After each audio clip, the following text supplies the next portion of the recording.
Hello everyone, welcome to CIZ plus. कैसे हैं आप? बढ़िया एकदम। जैसा कि आपको पता है SSC JEE crash course for mechanical engineering जो कि एग्ज़ाम हमारा शेड्यूल्ड है मार्च 22 मार्च से, उसके लिए हमने क्रैश कोर्स स्टार्ट किया था। अभी तक हम फ्लूइड मैकेनिक्स, फ्लूइड मशीनरी के टॉपिक्स कवर कर चुके हैं जो कि एग्जामिनेशन पॉइंट ऑफ व्यू के लिए इंपॉर्टेंट हैं। आज के लेक्चर में हम थर्मोडायनामिक्स पढ़ेंगे। इसका भी बहुत अच्छा वेटेज है। अगर आपने देखा होगा, प्रीवियस पेपर की एनालिसिस की होगी, नहीं तो जो पहला लेक्चर मैंने आपको पढ़ाया था जिसमें फ्लूइड मैकेनिक्स पढ़ाया है, उसमें भी मैंने बताया था कि प्रायोरिटी ऑफ द सब्जेक्ट क्या क्या है, कौन सा सब्जेक्ट कितने वेटेज का आता है, किसको हमें पहले पढ़ना है, इंपोर्टेंट कौन सा है एग्जामिनेशन पॉइंट ऑफ व्यू के लिए। SSC JEE एग्जाम की बात करते हैं तो इवन अगर आप SSC JEE एग्जाम की तैयारी नहीं कर रहे, किसी भी स्टेट लेवल का जूनियर इंजीनियर, असिस्टेंट इंजीनियर या फिर PSU एग्जाम की तैयारी कर रहे हैं, तो ये लेक्चर जिसमें कंसेप्ट आपको बताए जा रहे हैं ये इंपॉर्टेंट है हर एक एग्जाम पॉइंट ऑफ व्यू के लिए। तो आप किसी भी एग्जाम की प्रिपरेशन कर रहे हो, ये लेक्चर आप देख सकते हो, रिवीजन कर सकते हो, यहाँ से कंसेप्ट को सीख सकते हो। इतना क्लियर है सबको? ठीक है। उम्मीद करता हूँ आपको लेक्चर पसंद आ रहे होंगे, और वाकई में पसंद आ रहे हैं तो वीडियो को लाइक किया करो, पूरा एंड तक देखा करो, और हो सके तो अपने फ्रेंड्स में इसको शेयर किया करो। ठीक है। और रही दूसरी बात कि अगर आपको बिल्कुल डीप में सब्जेक्ट्स पढ़ना है तो मैं हमेशा की तरह बताता हूँ, यहाँ पर इंपॉर्टेंट टॉपिक्स हम डिस्कस कर रहे हैं जो कि एग्जामिनेशन पॉइंट ऑफ व्यू के लिए इंपॉर्टेंट हैं, और साथ में उनके क्वेश्चंस भी देखते हैं। आज के लेक्चर में भी हम ऐसा ही करने वाले हैं। थर्मोडायनामिक्स के इंपॉर्टेंट कंसेप्ट लर्न करेंगे, उसके बाद बढ़िया बढ़िया कुछ क्वेश्चन देखेंगे जो प्रीवियस ईयर में पूछे गए हैं। फिर भी अगर आपको बिल्कुल बेसिक से हर चीज़ पढ़नी है, डीप में जाना है, तो आप एक कोर्स विजिट कर सकते हैं हमारी वेबसाइट www.cizplus.com पर।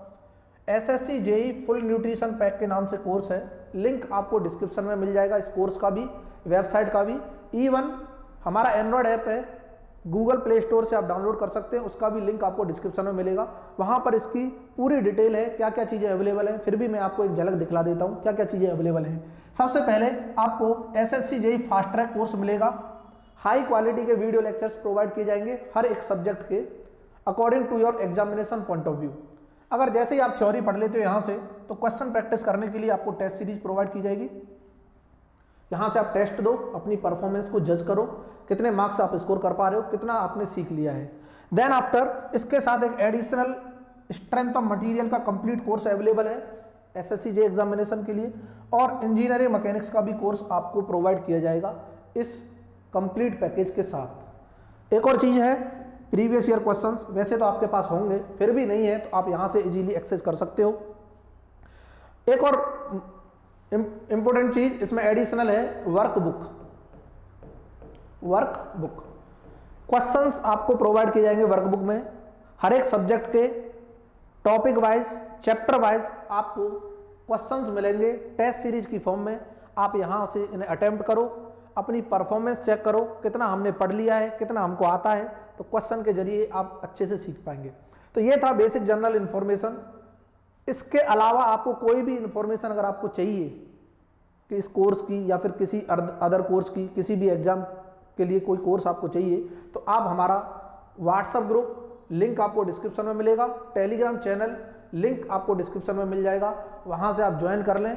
हर एक इन्फॉर्मेशन आप वहाँ से पा सकते हैं।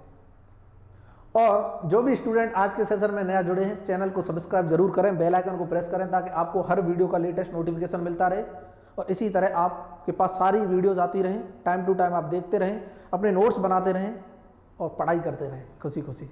चलो ठीक है, यहाँ तक बेसिक जनरल इन्फॉर्मेशन थी। हम स्टार्ट करने वाले हैं बेसिक थर्मोडायनामिक्स। क्या आप लोग तैयार हैं? अगर तैयार हैं तो जल्दी से कॉपी पेन निकालो और मेरे साथ शुरू हो जाओ। आज कंसेप्ट पढ़ेंगे, फिर क्वेश्चन देखेंगे, कैसे क्वेश्चन टच करता है, लेवल क्वेश्चन का किस तरह से इंप्रूवमेंट हो सकता है और कैसे घुमाया जा सकता है क्वेश्चन को, ये हम आज सीखने वाले हैं। जल्दी से हेडिंग डाल लो, बेसिक थर्मोडायनामिक्स। ब्यूटीफुल कंसेप्ट है बेसिक थर्मोडायनामिक्स, जिसे हम थर्मोडायनामिक्स के नाम से जानते हैं। और ये सब्जेक्ट सिर्फ एग्जामिनेशन पॉइंट ऑफ व्यू के लिए इंपॉर्टेंट नहीं है। अगर आपको थर्मोडायनामिक्स नहीं आता, बेसिक्स ऑफ थर्मोडायनामिक्स नहीं आता, तो ना तो आप RAC अच्छे से समझ पाएंगे, ना पावर प्लांट, ना आइस इंजन, ना हीट ट्रांसफर, क्योंकि ये बेसिक्स है, ये यूज होगा एप्लीकेशंस में जाके। पावर प्लांट जैसे आप साइकिल्स पढ़ते हो, रैंकिन साइकिल हुई, ब्रेटन साइकिल हुई, जो बहुत ही इंपॉर्टेंट है आपके एग्जामिनेशन पॉइंट ऑफ व्यू के लिए, फील करा देंगे, अभी पढ़ाएंगे इसके बाद। इसके बाद थर्मोडायनामिक्स के एप्लीकेशन पढ़ने वाले हैं हम। जल्दी से तैयार रहो। आज का लेक्चर अगर आपने समझ लिया, आने वाले 4-5 लेक्चर और आपने समझ लिए तो आप एप्लीकेशन को बड़े आराम से समझ पाओगे, मजा आ जाएगा, वाकई में बहुत मजा आने वाला है। चलो अगर इसका मतलब समझते हैं, थर्मो का मतलब होता है हीट और डायनामिक्स का मतलब होता है फोर्स। ठीक है, आपने पढ़ाई होगा इंजीनियर मैकेनिक्स में, dynamics is the branch of science which deals with the study of motion with considering its causes. और जो कॉजेज हैं वही तो फोर्स हैं। मीन्स फोर्स की बात जहां पर करते हैं, ऐसी ब्रांच ऑफ मैकेनिक्स जहां पर फोर्स की एनालिसिस भी आ जाती है मोशन के साथ साथ, उसी को डायनामिक्स बोलते हैं। और जैसे ही फोर्स आएगा कुछ मूवमेंट आएगा, तो किसी भी बॉडी पर नेट रिजल्टेंट फोर्स अगर लग रहा है तो बॉडी एक्सेलरेट कर रही होगी। यही तो न्यूटन के सेकंड लॉ ने बोला था। बोलो सर क्या बोल गए, कोई बात नहीं, चीजों को आराम से पढ़ना है, समझना है। ठीक है, हम समझ रहे हैं thermo means heat, force dynamics means force. और जैसे ही फोर्स है तो कुछ ना कुछ मोशन होगा, डिस्प्लेसमेंट होगा, बिल्कुल होगा। और फोर्स और डिस्प्लेसमेंट से एक टर्म निकल के आता है जिसे बोलते हैं वर्क। बहुत खूबसूरत कंसेप्ट कि ऐसी सब्जेक्ट जिसमें हीट का और वर्क का इंटरेक्शन हो रहा होगा, वही तो थर्मोडायनामिक्स है। क्या फील कर पा रहे हो कि ऐसी सब्जेक्ट जिसमें हम हीट को वर्क में ट्रांसफर करेंगे, कभी इंटरेक्ट करेंगे, या वर्क को हीट में इंटरेक्ट करेंगे, तो यही तो पूरी सब्जेक्ट में करना है। हीट से वर्क, वर्क से हीट, हीट से वर्क, वर्क से हीट, और मजा आ जाएगा वहां। चलो, तो यही थर्मोडायनामिक्स बता रहा है हमको, एक्चुअल में यही बता रहा है। अगर बेसिक से अगर आप इसकी डेफिनेशन समझना चाहते हो तो thermodynamics is the branch of science which deals with the energy and it's interaction with the system and surrounding. आप इसको लिख लेना, जो भी मैंने बोला है एक बार रिपीट कर देता हूं। Thermodynamics is the branch of science which deals with the energy and it's interaction with the system and surrounding. और जैसे ही बात सिस्टम की आई, सराउंडिंग की आई, एनर्जी की आई, इंटरेक्शन की आई, ये 4 चीजों को अगर आप समझ गए, पूरी थर्मोडायनामिक्स आपको समझ आ गई। क्या बोला मैंने? एनर्जी, उसका इंटरेक्शन सिस्टम के साथ और सराउंडिंग के साथ, इन 4 चीजों को अगर आप समझ गए तो पूरी थर्मोडायनामिक्स को समझ जाओगे, कोई भी डाउट नहीं आने वाला। चलो अब इन 4 चीजों को हम समझेंगे। तो इसमें एक वर्ड आ रहा है सिस्टम और एक वर्ड आ रहा है सराउंडिंग। देखते रहना, ब्यूटीफुल कंसेप्ट है। सिस्टम क्या है कि कोई भी ऐसा स्पेस में रीजन या फिर कोई मास या फिर कोई भी डिवाइस जिसकी हम एनालिसिस करने वाले हैं या फिर जिसकी हम स्टडी करने वाले हैं, that is known as system.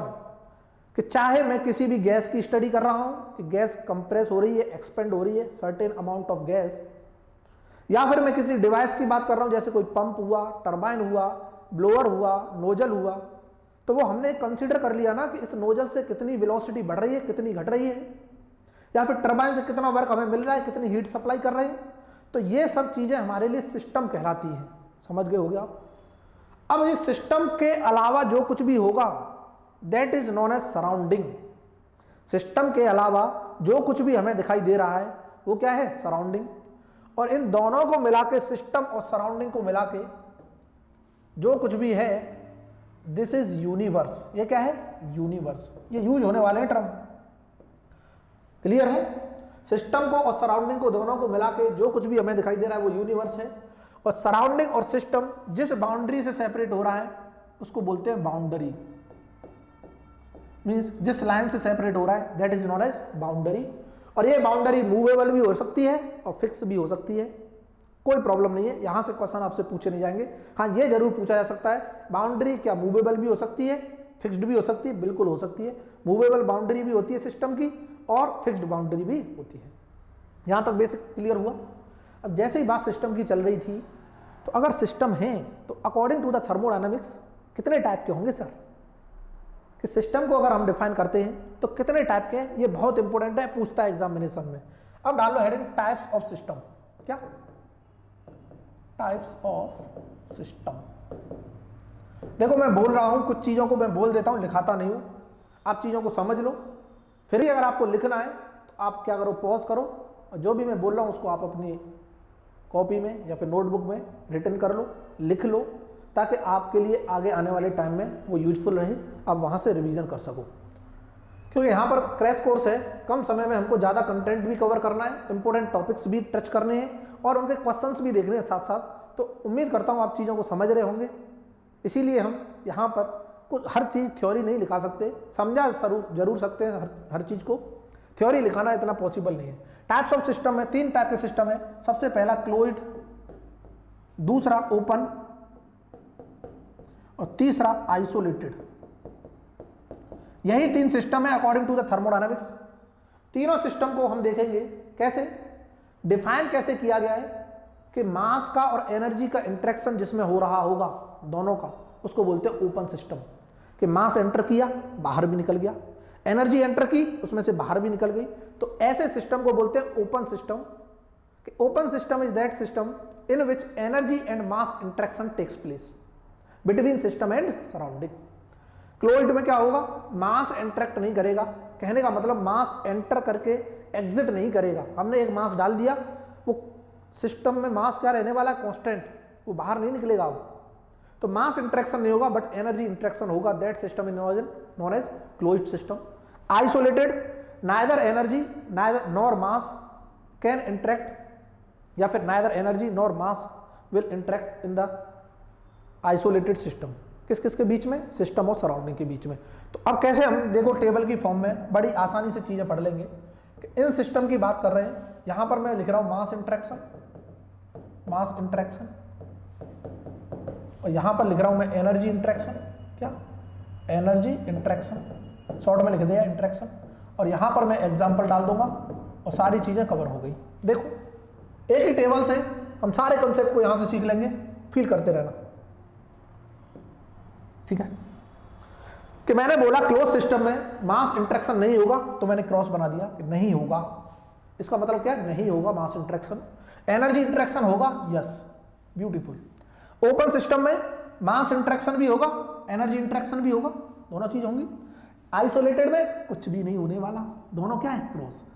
बस इतना ही याद रखना है आपको। एग्जाम्पल की बात करेगा, ब्यूटीफुल कंसेप्ट। एग्जाम्पल क्या होंगे सर, अगर मैं बात करता हूं कि मैंने पिस्टन सिलेंडर अरेंजमेंट लिया और उसके दोनों वॉल्व जो थे, inlet valve, exit valve, close करके रख दिया, तो that system is known as closed system. अगर मैं बात करता हूं piston cylinder arrangement, piston cylinder without valve, ठीक है, विदाउट वॉल्व का मतलब बिल्कुल क्लोज कर रखा है। Piston cylinder arrangement without valve. यहां पर अगर मैं बात करता हूं, बहुत सारे एग्जांपल हैं, जैसे टरबाइन हुआ, पंप हुआ, प्रैक्टिकल लाइफ में जितने भी एग्जांपल आपको दिखाई देंगे, नोजल हुआ,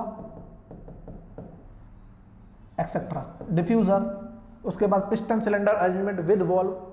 यहां पर अगर मैं बात करता हूं थर्मोफ्लास्क हुआ, जो आप चाय गर्म करने वाला होता है, ये भी एग्जांपल आइसोलेटेड का है। और एक और best example that is known as universe, कि यूनिवर्स से बाहर ना तो एनर्जी जा रही होगी ना अंदर आ रही होगी, ना मास यूनिवर्स से बाहर जा रहा है ना अंदर आ रहा है।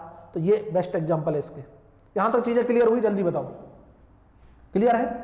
क्लोज सिस्टम, इसको सिस्टम यहां लिखना चाहते हो लिख लो, open system, isolated system.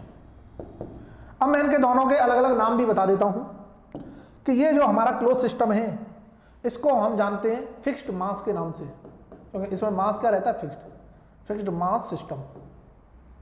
Feel करना चीजों को। ओपन सिस्टम को जानते हैं कंट्रोल वॉल्यूम सिस्टम के नाम से, कंट्रोल वॉल्यूम बोल दो और फिक्स्ड रीजन बोल दो, फिक्स्ड रीजन सिस्टम। तो इनके अलग अलग नाम भी हैं, क्लोज को फिक्स मास, ओपन को कंट्रोल वॉल्यूम या फिर फिक्स्ड रीजन सिस्टम। यहां तक चीजें क्लियर है, जल्दी से नोट डाउन कर लो। अब जो नेक्स्ट टॉपिक है सर, सिस्टम तो आपको पता चल गया, सराउंडिंग भी पता चल गया, ये सिस्टम की विशेषता क्या होगी, उन्हें प्रॉपर्टीज बोलते हैं। कि प्रॉपर्टीज ऑफ द सिस्टम बता दो क्या होंगी। आ जाओ, हेडिंग डाल लो, प्रॉपर्टीज। प्रॉपर्टीज ऑफ सिस्टम क्या होती है देख लो। प्रॉपर्टी मतलब किसी भी सिस्टम की जो विशेषता बता रही है। सिस्टम क्या था, जैसे टरबाइन हुआ, पंप हुआ। अब मैंने बोला टरबाइन के अंदर कोई भी गैस गई तो वो गैस कुछ ना कुछ एंथैल्पी लेके गई होगी, कुछ एंट्रोपी, कुछ इसकी क्या होगी इंटरनल एनर्जी, कुछ इसकी वेलोसिटी, कुछ प्रेशर, कुछ टेम्परेचर, कुछ वॉल्यूम, कुछ तो होगा। मतलब कहने का उस गैस की या फिर उस टरबाइन के अंदर जो गैस भरी हुई उसकी विशेषता हम किससे बताएंगे? प्रॉपर्टीज से। तो अब जैसे ही हमें विशेषता बताने वाली जो चीज़ है वो है प्रॉपर्टीज, और प्रॉपर्टीज को दो तरह से क्लासीफाई किया गया। एक तो होती है जो मास पर डिपेंड कर रही होगी और एक जो मास पर डिपेंड नहीं कर रही होगी। तो जो मास पर डिपेंड नहीं करती उसे बोलते हैं इंटेंसिव प्रॉपर्टी, और जो मास पर डिपेंड करती है दैट इज एक्सटेंसिव प्रॉपर्टी। तो दो तरह की प्रॉपर्टी है, जल्दी हेडिंग डालना। नंबर 1 इंटेंसिव और नंबर 2 एक्सटेंसिव। ठीक है, इंटेंसिव प्रॉपर्टी और एक्सटेंसिव प्रॉपर्टी। ठीक है, इधर देखना, इंटेंसिव का मतलब होता है इंडिपेंडेंट ऑन मास, बस इतना याद रखना आपको, इंडिपेंडेंट ऑन मास। और एक्सटेंसिव का मतलब होता है dependent on mass, on mass. अब यहां पर पूछेगा एग्जांपल, बहुत ही ब्यूटीफुल एग्जांपल है। इंडिपेंडेंट प्रेशर हुआ, टेम्परेचर हुआ, डेंसिटी हुआ, और all the specific properties, all the specific properties क्या है? वो इंटेंसिव है। स्पेसिफिक होती है per unit mass. Specific properties are known as properties per unit mass, जिन्हें हम पर यूनिट मास से डिवाइड कर देते हैं, यूनिट मास से डिवाइड कर देते हैं, उनको बोलते हैं स्पेसिफिक। मतलब कहने का उसमें हमने मास से तो डिवाइड कर रखा है, मास पे तो डिपेंड नहीं करेगी, that is why known as intensive property. Extensive में एग्जांपल देख लो, एंथैल्पी,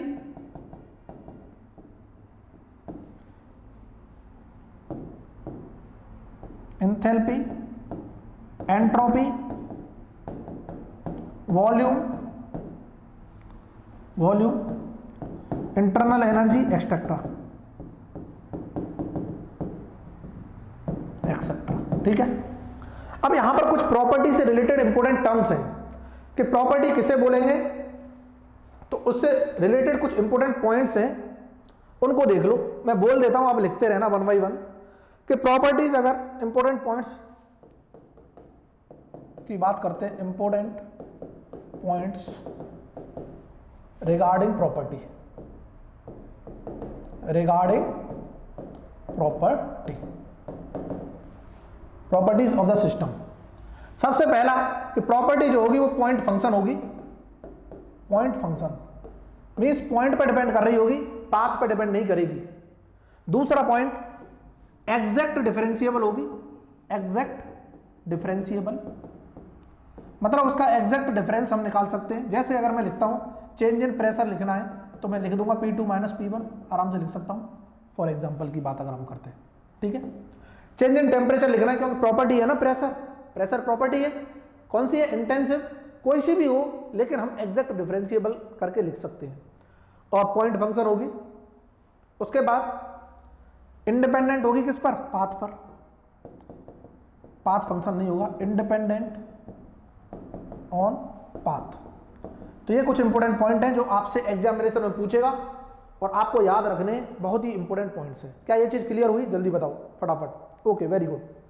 जैसे ये चीज हमने देख ली, let me tell you one more concept कि एक प्रोसेस होती है जो अक्सर यूज होगी, that is known as reversible process. बस आपको नाम समझना है कि एक तो प्रोसेस होती है रिवर्सिबल और एक होती है क्वासी स्टैटिक प्रोसेस। तो पहले हम क्वासी स्टैटिक को देख लेते हैं, कई बार पूछ लेता है। क्वासी स्टैटिक प्रोसेस, प्रोसेस का मतलब एक पॉइंट से दूसरे पॉइंट पर हम जिस पाथ से जा रहे हैं that path is known as process.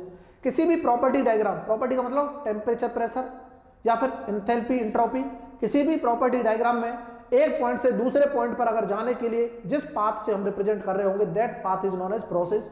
अब वो पाथ कैसा है? क्वासी स्टैटिक है, रिवर्सिबल है, इरिवर्सिबल है, उनको समझना है। ठीक है, क्वासी का मतलब होता है ऑलमोस्ट, स्टैटिक का मतलब होता है इक्विलिब्रियम। इसका मतलब यह हुआ कि ऐसी प्रोसेस जो हर पॉइंट पर इक्विलिब्रियम मेंटेन करते हुए जा रही होगी। मतलब कहने का मैं फील करना, फील मेरे लाभ, ये कोई प्रॉपर्टी डायग्राम है, मैं यहां से गया 1 पॉइंट से 2 पॉइंट पर, कहने का मतलब यहां से यहां तक एक प्रोसेस है, 1 से 2 मैं बोल रहा हूं, 1 से 2 क्या है, कोई प्रोसेस है। और अगर मैंने बोल दिया ये क्वासी स्टैटिक है, क्या है, क्वासी स्टैटिक, तो कब है ये बता दो सर। कि जब मैं जा रहा था 1 से 2 तो हर पॉइंट पर ये अपनी इक्विलिब्रियम मेंटेन करते हुए जा रही थी। फील करो, फील करना मेरे प्यारे दोस्तों, कि जब मैं इस पॉइंट से इस पॉइंट पर गया तो इस पॉइंट पर जो भी प्रेशर था, टेम्परेचर था, इसके जस्ट नियर बाई पॉइंट पर भी उतना ही सेम रहा होगा, तभी तो इक्विलिब्रियम मेंटेन होगा। और इक्विलिब्रियम का मतलब यहां थर्मोडायनामिक इक्विलिब्रियम मेंटेन कर रहा होगा, वो भी मैं अभी डेफिनेशन बताऊंगा। थर्मोडायनामिक इक्विलिब्रियम कब होता है, 4 कंडीशन सेटिस्फाई होनी चाहिए तब थर्मोडायनामिक इक्विलिब्रियम होगा। अभी हम बताने वाले, टेंशन नहीं लेनी, समझना कंसेप्ट को। मतलब कहने का हर पॉइंट पर जब इक्विलिब्रियम मेंटेन करते हुए जो प्रोसेस जाएगी, that process is known as quasi static process. मतलब कहने का अगर मुझे इक्विलिब्रियम मेंटेन रखना है, मींस दोनों पॉइंट एक दूसरे के क्या होंगे, बिल्कुल बराबर होंगे। इक्विलिब्रियम मतलब रेस्ट में होंगे, स्टैटिक होंगे।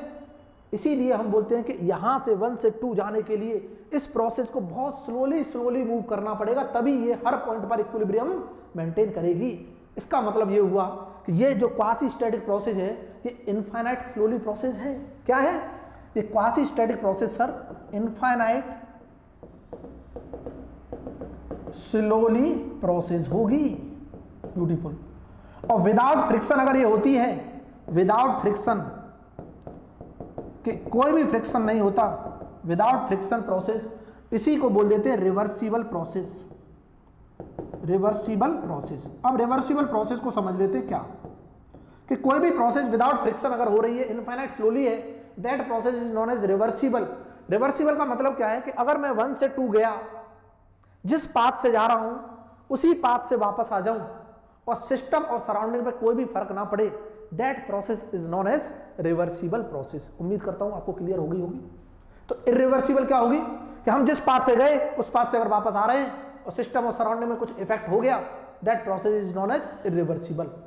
मतलब कहने का मैं 1 से 2 गया, मैंने प्रेशर इंक्रीज किया, टेम्परेचर भी इंक्रीज किया, फिर मैं प्रेशर को और टेम्परेचर को डिक्रीज कर रहा हूं, लेकिन सिस्टम और सराउंडिंग में कोई भी इफेक्ट नहीं पड़ा। कहने का मतलब ना सिस्टम में मैंने हीट दी, ना सिस्टम से ली, ना सिस्टम में मैंने वर्क छोड़ा, ना सिस्टम से लिया। ऐसा कभी पॉसिबल है नहीं एक्चुअल लाइफ में। बट हाँ, फिर भी हम आइडियल कंडीशन मान के चलते हैं कि all the process are reversible process for our study purpose. Otherwise in real life all the process are irreversible, कि कुछ ना कुछ सिस्टम और सराउंडिंग पे तो इफेक्ट पड़ना है। यहां तक चीजें बता दो क्लियर हुई कि नहीं।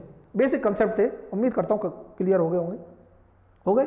ओके, चलो नेक्स्ट हम बात करते हैं इक्विलिब्रियम की। Thermodynamic equilibrium. थर्मोडायनामिक इक्विलिब्रियम कब होगा? इक्विलिब्रियम, तो थर्मोडायनामिक इक्विलिब्रियम होने के लिए सबसे पहला जरूरी है थर्मल इक्विलिब्रियम होना। 2 पॉइंट्स कब होंगे थर्मल इक्विलिब्रियम में, मैं शॉर्ट में लिख दे रहा हूं। दूसरा मैकेनिकल इक्विलिब्रियम होना चाहिए, मैकेनिकल इक्विलिब्रियम, बस आपको यही याद रखना है। तीसरा फेज इक्विलिब्रियम होना चाहिए, और चौथा केमिकल इक्विलिब्रियम होना चाहिए। मतलब कहने का किसी भी सिस्टम को थर्मोडायनामिक इक्विलिब्रियम में करना है तो उसको थर्मल इक्विलिब्रियम, कहने का मतलब टेम्परेचर सेम होने चाहिए, कोई भी टेम्परेचर का क्या नहीं होना चाहिए इसमें। कोई बता सकता है? ऐसा ना हो कि किसी बॉडी का टेम्परेचर ज्यादा हो दूसरी बॉडी से। तो 2 बॉडी को अगर मैं थर्मल इक्विलिब्रियम में रखना चाहता हूं तो दोनों का टेम्परेचर सेम रहना चाहिए। मैकेनिकल इक्विलिब्रियम का मतलब क्या हुआ? किसी पर नेट फोर्स नहीं आना चाहिए। फेज इक्विलिब्रियम का मतलब क्या है? एक ही फेज में हो, 2 फेज ना हो उस दौरान। चीजें क्लियर हो रही है कि नहीं हो रही? और केमिकल इक्विलिब्रियम का मतलब कोई भी केमिकल रिएक्शन पोटेंशियल नहीं होना चाहिए उसके अंदर, तो उसे बोलेंगे केमिकल इक्विलिब्रियम। क्या ये चीज क्लियर है? चलो यहां तक क्लियर हो गई। अब जो नेक्स्ट पॉइंट है हमारा, जो important point, that is known as zeroth law of thermodynamics. क्या? Zeroth law of thermodynamics. देखते रहना, जीरोथ लॉ ऑफ थर्मोडायनामिक्स क्या होता है समझते हैं। कि अगर कोई भी बॉडी, एक बॉडी है ए और ये बॉडी है बी, और एक बॉडी इनके साथ कांटेक्ट बना रही है सी, देखते रहना सी। अब मैंने बोला कि इनके बीच में एक वॉल लगा दी मैंने, जिसे बोलते हैं डायाथर्मिक वॉल। ये कौन सी वॉल है? Diathermic wall. मतलब डायाथर्मिक वॉल वो वॉल है जिसमें से हीट इंटरेक्शन हो सकता है कि यहां से हीट यहां जा सकती है, ए से सी में, सी से ए में, बी से सी में और सी से बी में, बिल्कुल जा सकती है। एक मैंने लगा दी इन दोनों के बीच में वॉल, दूसरे कलर से जो दिखाई दे रही है, और इसको मैंने वॉल को बोला एडियाबैटिक वॉल। कौन सी वॉल है? Adiabatic wall. मतलब इन दोनों के बीच में हीट इंटरेक्शन नहीं हो सकता ए और बी के बीच में।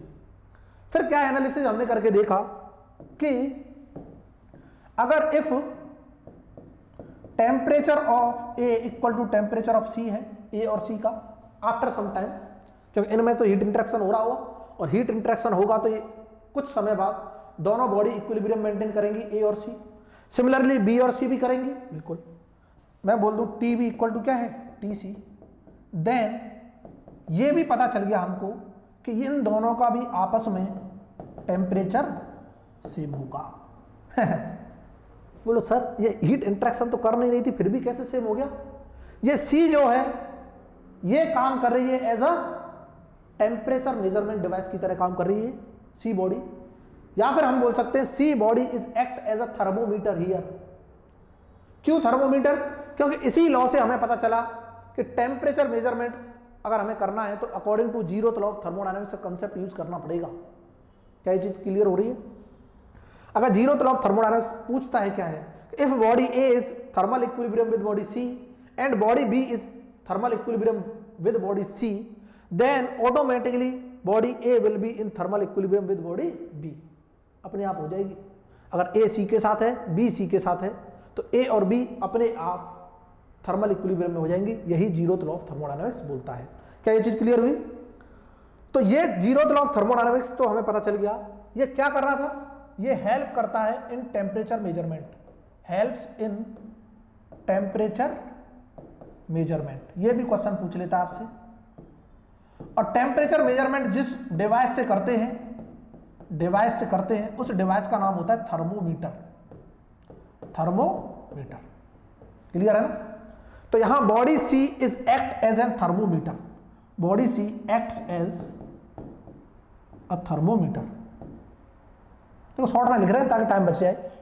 यहां पर बॉडी सी थर्मोमीटर की तरह काम कर रही है ताकि टेम्परेचर को बता सके। क्लियर है? यहां तक बताओ मुझे। अब जैसे ही थर्मोमीटर की बात आई, अब हम बात करेंगे टाइप्स ऑफ थर्मोमीटर क्या है। बस आपको याद रखना है कौन कौन सा थर्मोमीटर, उसमें जो थर्मोमेट्रिक प्रॉपर्टी है जिसकी हेल्प से हम टेम्परेचर मेजर कर रहे हैं वो क्या है, इतना ही पूछेगा, इससे ज्यादा नहीं पूछेगा। तो टाइप्स ऑफ थर्मोमीटर हेडिंग डालो पहले तो, टाइप्स ऑफ थर्मोमीटर। और इसमें थर्मोमेट्रिक प्रॉपर्टीज हमें पता होनी चाहिए।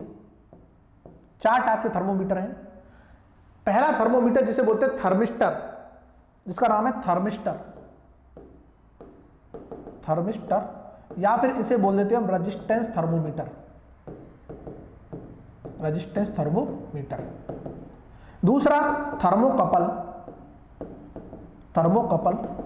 तीसरा constant volume gas thermometer. Constant volume gas thermometer. और constant pressure gas thermometer.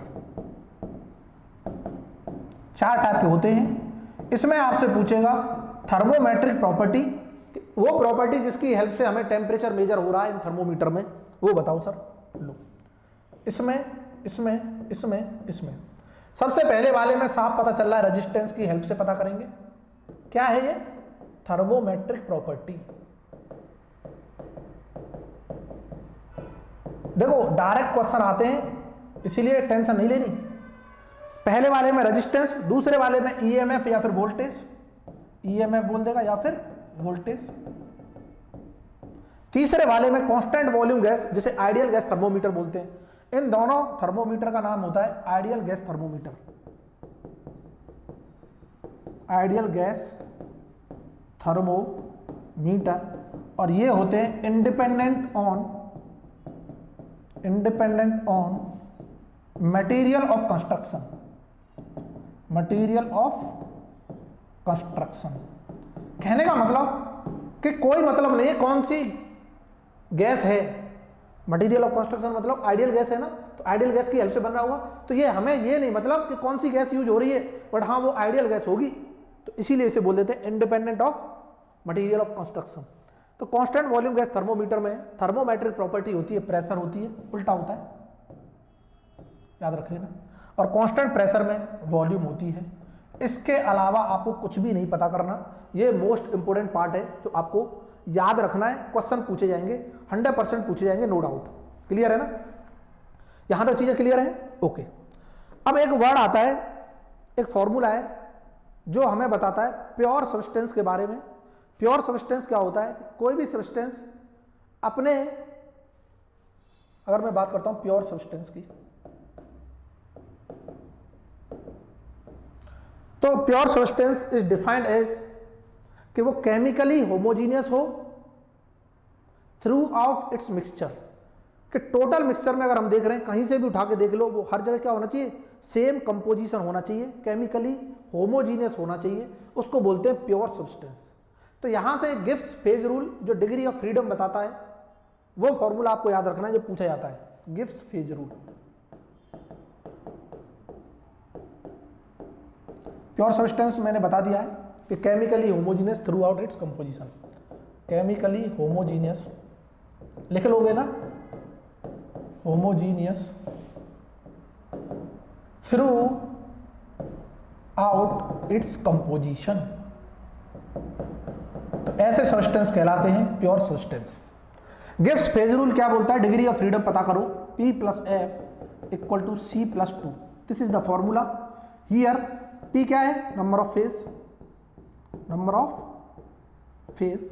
F क्या है? Degree of freedom. C number of component, और ये डिग्री ऑफ फ्रीडम क्या होता है? Number of independent, number of independent intensive property to define the state of system, the state of system. State of system को define करने के लिए कितने नंबर ऑफ इंडिपेंडेंट प्रॉपर्टी की रिक्वायरमेंट होगी? That is known as degree of freedom. हम निकाल सकते हैं यहां से इस फॉर्मूला की हेल्प से। कितने लोगों को ये चीज क्लियर हुई? जल्दी बताओ फटाफट। ओके, यहां तक क्लियर है? उसके बाद कुछ क्वेश्चन देख लेते हैं। क्या क्वेश्चन है, किस तरह क्वेश्चन पूछे जाते हैं? देखो, आप जल्दी से क्वेश्चन पढ़ो, आंसर टिक करो, with in the fraction of second आपके आंसर आने चाहिए। जैसे ही क्वेश्चन आपकी स्क्रीन पर दिखता है उसे पॉज करो, खुद ट्राई करो, तब तो मजा आएगा पढ़ने का, अदरवाइज मजा नहीं है। क्लियर है? देखो क्वेश्चन क्या है। क्वेश्चन बोल रहा है, पढ़ लिया होगा सबने, आंसर भी दे दिया होगा, कमेंट करके आंसर बता दिया करो क्या है। कोई भी कमेंट नहीं करता है, आराम से पढ़ते हैं लोग, चुपचाप देख के निकल जाते हैं। ऐसे मोटिवेशन नहीं मिलता है। मोटिवेशन हमें तभी मिलेगा जब आप लोग सपोर्ट करोगे, और अच्छे से चीज़ों को और कवर करना है तो आपको एटलीस्ट इतना तो सपोर्ट करना पड़ेगा। वीडियो को लाइक किया करो, शेयर किया करो ज़्यादा से ज़्यादा लोगों में। तो आपका एक टारगेट होना चाहिए कि आज कम से कम 50 लाख होने चाहिए, 100 लाख होने चाहिए, तब तो मजा आएगा पढ़ने में। अदरवाइज पढ़ाने में भी नहीं मजा आता, पढ़ने में भी नहीं मजा आता। फील कर पा रहे हो ना? ठीक है, चलो।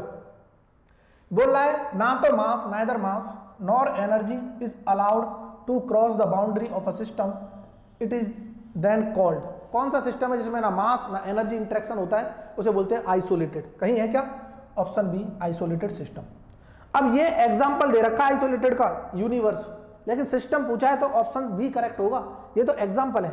क्लियर है ना? नेक्स्ट देख लो, which of the following is an extensive. Extensive मतलब जो मास पे डिपेंड कर रही होगी। तो मास पे डिपेंड क्या करता था? टेम्परेचर तो करता नहीं था, प्रेशर भी नहीं करता था, एंथैल्पी करती थी, डेंसिटी भी नहीं करती थी। तो ऑप्शन डी करेक्ट हो गया। क्वेश्चन आते हैं, मैं अपनी मर्जी से नहीं पढ़ा रहा। नेक्स्ट, खुद ट्राई करो। Zeroth law of thermodynamics defines, क्या डिफाइन करता है? अभी बताया, मेजरमेंट, टेम्परेचर मेजर करने काम आता है। Option C is the correct. Clear है? नेक्स्ट अगर हम बात करते हैं क्वेश्चन की, देखते रहो। हाँ, ये क्वेश्चन बहुत इंपॉर्टेंट है। अब ये क्वेश्चन के जरिए हम कंसेप्ट को लर्न करेंगे। चलो, ये कंसेप्ट मैं नेक्स्ट डे बताऊंगा, टेंशन नहीं लेनी है, मैं नेक्स्ट डे डिस्कस करूंगा ये कंसेप्ट। आज लेक्चर का टाइम काफी हो गया, कुछ क्वेश्चन देख लेते हैं, इसका भी हम नेक्स्ट डे कंसेप्ट डिस्कस करेंगे। ये देखो एक क्वेश्चन आ गया, a system will be thermodynamic equilibrium only if it is in thermal equilibrium में होना चाहिए, बिल्कुल सही, मैकेनिकल में होना चाहिए, बिल्कुल सही, केमिकल में भी होना चाहिए, बिल्कुल सही। तो तीनों इक्विलिब्रियम में होगा तब थर्मोडायनामिक इक्विलिब्रियम होगा। तो D option is the correct, A B and C, option A B and C all the correct. यहां पर एक और होता फेज इक्विलिब्रियम तब भी सही हो जाता। क्लियर है? नेक्स्ट देख लो question, all gases behaves ideally. हाँ, आइडियल गैस की जब बात करेंगे हम तो आइडियल गैस की इक्वेशन होती है, आइडियल गैस की जो इक्वेशन है that is P V equal to M R T, या फिर हम ये बोल सकते हैं P V equal to N R dash T. ये दोनों इक्वेशन सेम है, ठीक है। और इस ये कब बिहेव करेगी? At very low pressure, low pressure and high temperature. मतलब कोई भी गैस आइडियल गैस की तरह कब बिहेव करेगी? जब उसका बहुत कम प्रेशर हो और ज्यादा टेम्परेचर हो। तो इसका option low pressure conditions is the correct answer. Clear है ना? यहां पर लो pressure and high temperature condition होती तो ऑप्शन डी करेक्ट हो जाता, लेकिन यहां हाई प्रेशर दे रखा है तो गलत हो गया। अभी नेक्स्ट लेक्चर में हम आइडियल गैस को भी डिस्क्राइब करेंगे, टेंशन किसी को नहीं लेनी है, बहुत खूबसूरत कॉन्सेप्ट है। आगे के जो हमारा नेक्स्ट लेक्चर आने वाला है थर्मोडायनामिक्स का, उसमें सारे कॉन्सेप्ट डिस्कस करेंगे। तो आज के लिए इतना ही बहुत है। बाकी अगर वाकई में देखो हमको मोटिवेशन नहीं मिलेगा, पढ़ाने में भी मजा नहीं आएगा, मोटिवेशन आपके थ्रू मिलेगा। आप वीडियो को पूरा देखा करो और शेयर किया करो, लाइक तो बनता ही है, और चैनल अगर अभी सब्सक्राइब नहीं किया तो सब्सक्राइब कर लो, बेल आइकन को प्रेस करो ताकि आपको हर वीडियो का लेटेस्ट नोटिफिकेशन मिलता रहे। कोई भी इंफॉर्मेशन अगर आपको चाहिए regarding to your examination, update चाहिए एग्जाम के कौन कौन से फॉर्म निकलते हैं, तो आप व्हाट्सएप ग्रुप को जरूर ज्वाइन करें, लिंक आपको डिस्क्रिप्शन में मिलेगा। और टेलीग्राम चैनल को ज्वाइन करना ना भूलें, वहां पर लेक्चर के पीडीएफ भी अवेलेबल होते हैं। तो आज के लिए इतना ही बहुत, थैंक्स फॉर वॉचिंग।